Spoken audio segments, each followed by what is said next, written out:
Yo, what's up guys, it's Talon. So today we're going to be showing you guys the champion overview for the main mid laners that I'm going to play next season in my solo queue to Sovereign challenge. So basically giving you guys an understanding of how all of the champions work so that you're not confused when I'm making videos on them on how they work or anything. So I'll basically suggest this video to anyone who asks about can you tell me how to play these champions, how these champions work, so that you guys understand in case you want to copy my champion pool to try to climb in solo queue yourself this season or to climb with duo or whatever, but if you just want a general understanding of the different champions.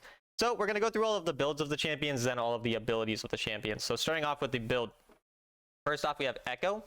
So basically the way we're going to build Ekko is these first 5 items that you see are going to be the items you're usually going to go. So you're always going to go mana boots, then you're always going to go these first 3 items. But then the last 2 items are where it becomes more situational. So Crown, you're going to go most games. You're going to go this anytime they have a decent amount of burst damage or champions with single target abilities like an Ash Arrow, for example. And then Infinity Orb is going to be the most damage. So it's going to be the best item to just build if you just need raw damage. However, you can replace either of these last 2 items, Infinity Orb or Crown, with Oceanite Trident if they have a bunch of shielding because it's an anti-shield item, or with Morellonomicon if they have a bunch of healing because it's an anti-heal item. Now you could go other things as well, like Crystalline Reflector if they have a bunch of AD, but most of the time I don't recommend that, and you could maybe go Riftmaker if they're mega tanky, but I also am usually going to recommend against that, which is why I'm mainly going to go with that. Then for the runes are going to be this every game for mid lane, these runes, but for jungle, you're going to do these runes every game. So pretty much just one or the other. But again, for mid lane, these will be the main runes. And then spells, you're usually going to go Ignite, but you can go Cleanse if they have a bunch of CC. So that's kind of going to be the gist of Ekko. Then moving on to the build for Orianna. And again, we're going through this fast because we're just trying to give you guys an overview. I'm not going to explain the entire champion in super depth. We're going to do that in the future videos so you guys can continue to learn everything throughout the series. But again, going on then to Orianna, we're going to have mana boots. We're going to have first 3 items are going to be the same every game, the same way that Ekko is going to have those 3 core items. There's also going to be these 3 core items for Orianna every game. Then Crown and Soul Stealer are going to be the best overall damage items if you don't need anything else. And again, same kind of situations I described it before. Soul Stealer is going to be the most damage that you can do because we're building Infinity Orb earlier here compared to Ekko, right? But typically Soul Stealer going to be the best damage item as your last item, and Crown again against the same things we described before.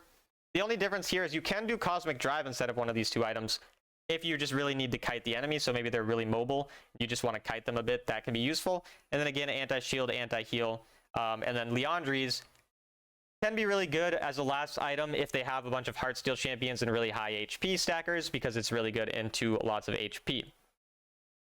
After that, I'm not going to play a lot of Syndra, so I'm not going to go into depth on Syndra, but this is going to be the basic build, is going to be these first 5 items that you see here. And again, the last 2 items can be replaced by the same things I spoke about for Orianna.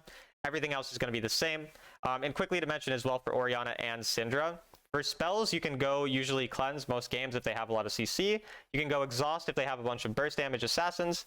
And then apart from that, I don't recommend going many other things, but you can sometimes go Barrier if they just have a bunch of long range poke.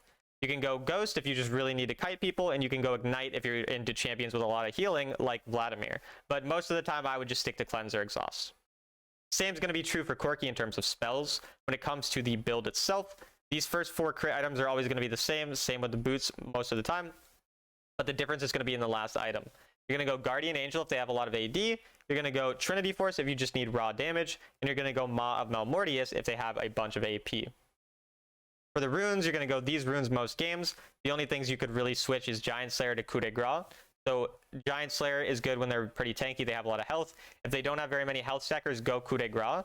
However, keep in mind that Giant Slayer is going to do more damage even in games where they don't have a lot of health stackers, if they have champions who can still build a little bit of health. So even if they just have some bruisers or some AP champions that have HP items in their build, that's going to be enough to justify Giant Slayer. And then Bone Plating most times is going to be good as well.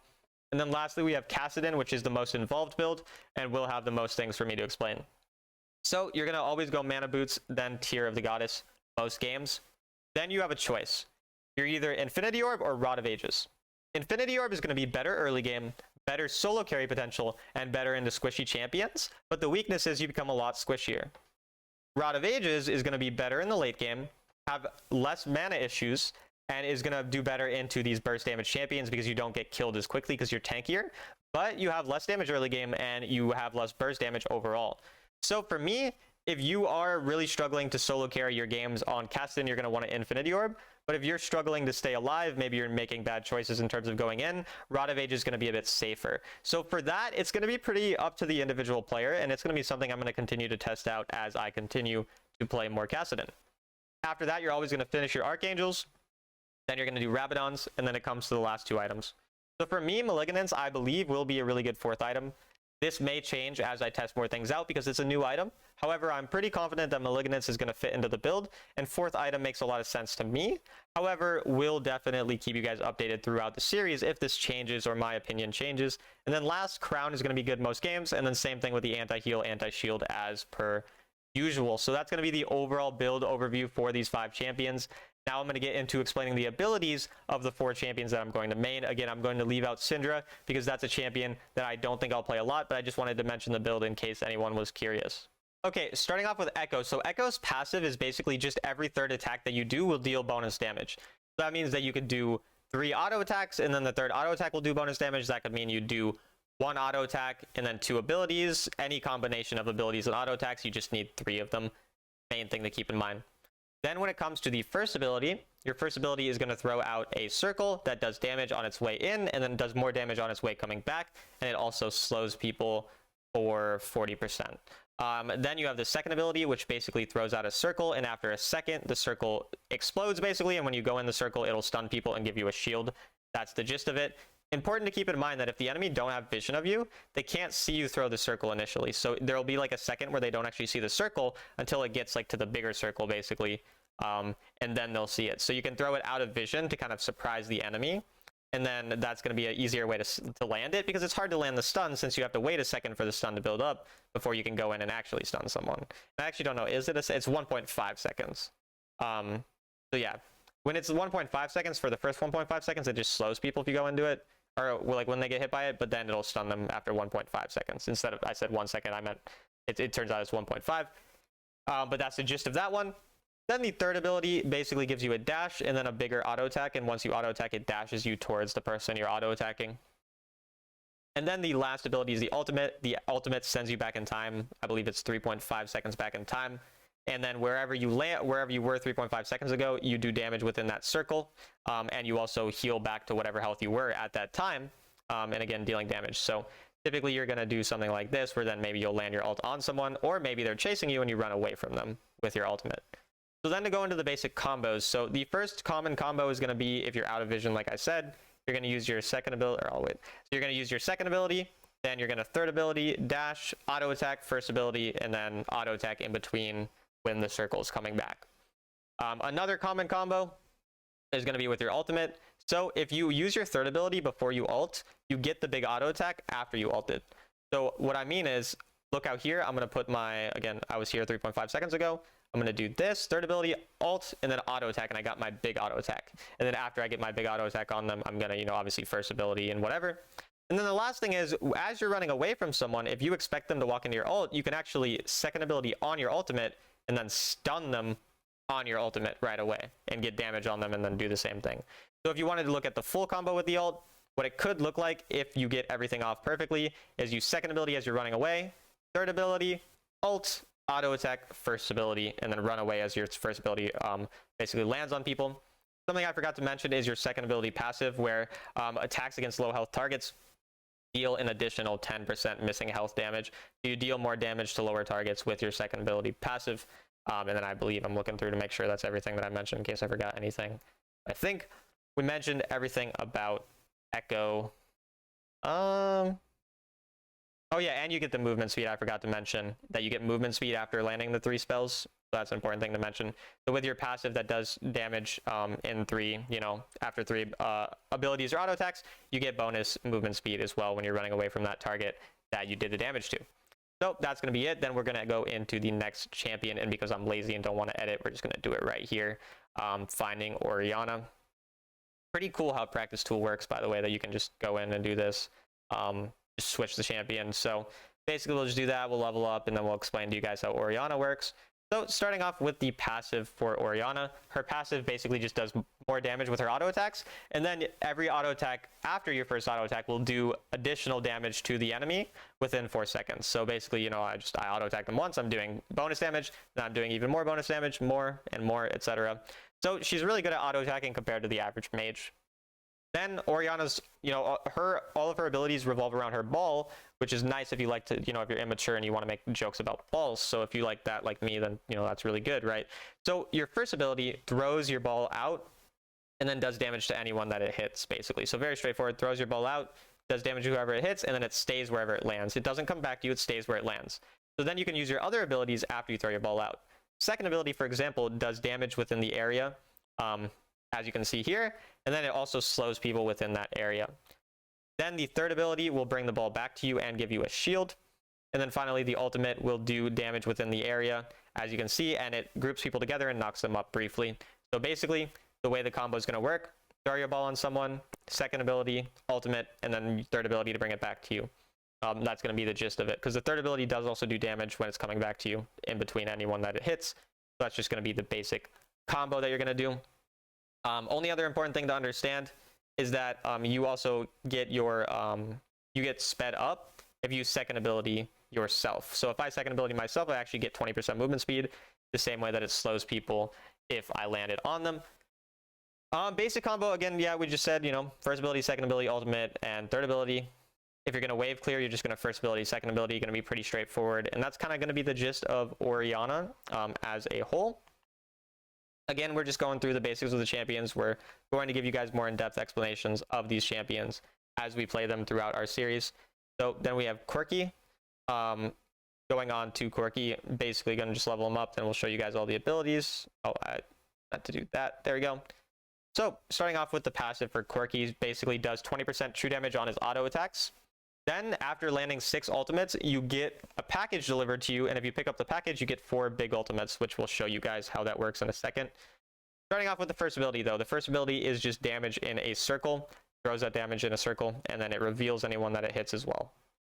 Very straightforward. Second ability is a dash that leaves a trail of fire behind you and does damage to anyone within the area. So you can see the dummy's taking damage because I flew over him.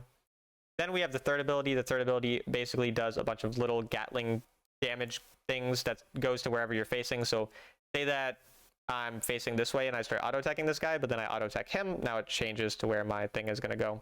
And it keeps doing that. And then it also shreds armor and magic resist. So pretty important to understand that your third ability shreds armor and magic resist. So you use your third ability first, then you're going to use your other abilities afterwards. And then lastly is the ultimate. The way the ultimate works is it has 4 charges on it. Each charge is a rocket that you can throw out, and every third rocket will be a big rocket which does bonus damage. And you can see that by the far left bar under my mana being red. If it's red, it's going to be a big rocket. If it's yellow, it'll be a small rocket. And then again, after 6 rockets being landed, you get the package dropped onto you, which you can see here now gave me 4 big rockets straight away. Lastly is the combo. Basically, the way the combo works is it's an auto-attacking champion, so you're mostly autoing. But while you're autoing, you want to make sure you use third ability to get bonus damage. Then in between every auto, use your ability. So auto, first ability, auto, ultimate, auto, first ability, auto, ult, etc. Obviously, you're not going to have unlimited cooldowns like I do here, but you just use them in between whenever the abilities come up. And use your third ability as much as you can while you're autoing. And then either use your second ability to run away or to chase someone, depending on what you need. So that's the gist of Corki.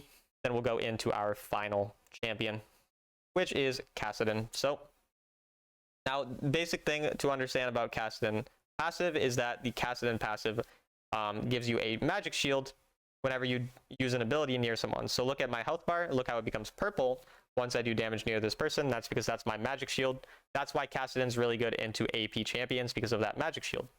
Then we have the first ability, which just does damage, throws this thing out, does damage, and silences whoever it hits. Second ability gives you an empowered auto attack that is a longer auto attack that does more damage, and it also restores mana when you hit someone. So that's also an important thing to keep in mind. Third ability does damage in a cone, pretty straightforward as well. It also slows people for 30%. And then after using 6 abilities, you're going to see, so look how the third ability currently has a number 3 by it. Now it has a 4 because I used an ability. Then I use my ult, it has a 5, and now it has a 6. When it has a 6, it becomes red, glowing, and does bonus damage and slows people more. So that's an important thing to keep in mind as well. Then lastly, we have the ultimate. So the ultimate basically does damage in a circle and teleports you to wherever teleport to. This costs more mana the more times you use it. So you can see how there's currently a number 3 and it's glowing by it. That's the maximum charges on your ultimate. If I wait it out, it'll go back to 0, and the 0 does less damage and costs less mana. And then it goes to a 1, and then that costs more mana and does more damage. Level 2 costs even more mana, more damage, and then level 3 is the most mana and most damage. And then you can get multiple level 3 ults off in a row until you run out of mana, or until you wait for it to reset, which takes, I don't know the exact time, 12 seconds, I think, I don't know. But it takes like, 12 seconds or so, and then it goes back to 0, and then you have to stack it up again. So it's important to stack up your ultimate before fights, but keep in mind that the level 2, level 3 ultimates cost a lot of mana, so you're going to run out of mana very quickly if you do not, or if you use too many of them, basically. Then the basic combo for Kassadin is going to be ult onto someone and then use your abilities. Depends on the situation for what you're going to want to use your abilities, what order you're going to use them in. So maybe you need to silence someone so they don't stun you when you go on them. So you might first ability first, because then you'll silence them. So I might go ult, silence, then use my other abilities after that. Or maybe there's someone like this dragon tanking in front of the person I want to target of the dummy. So maybe I'll ult, third ability to clear it out if I hypothetically killed that. Then I'll use my second ability and first ability. Or maybe I want to get the quickest amount of damage possible. So I'm going to tap my second ability before I go in.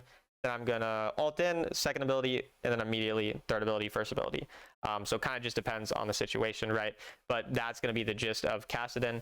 And overall, that's going to be the gist of the champions as a whole. I just wanted to give you guys a brief overview of how each champion works and how to build them. Again, keep in mind, these things may change throughout the season. I'll also make a champion overview for my autofill champions, the ones I'm going to play in top, jungle, ADC, and support. But mid lane's my main role that I'm going to play this season. So I decided to make this video focused on that. Stay tuned for more videos on the solo queue road to Sovereign, which we will have a bunch of those coming out soon. And yeah, that's about it. I'll see you guys in the next video.